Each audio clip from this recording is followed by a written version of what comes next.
Kuya. Ang hirap niyo po talagang kalaban sa totoo. Napakalinis po ng boses ni Kuya. Napakataas din po. Pero God's will po. Kung ano po yung gusto ni God para sa akin at para sa kanya po. Yun po. Nagkatalo siguro sa tibay ng loob. Kilalanin na natin ang ating kampiyon ngayon.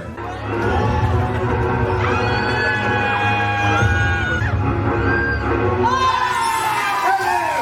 Shining Star! Ikaw ang kampiyon ngayon! Congratulations! Unang-una po Martin, salamat sa Diyos. Nailagay ko na po yung pinaka-the best ko sa uling laban ko. Marami ka maglaban, ha? Opo. Oo. Marami ka bang ano? Kumbaga, marami ka bang mahuhutan ng powers mo. Ma, pasok na tayo.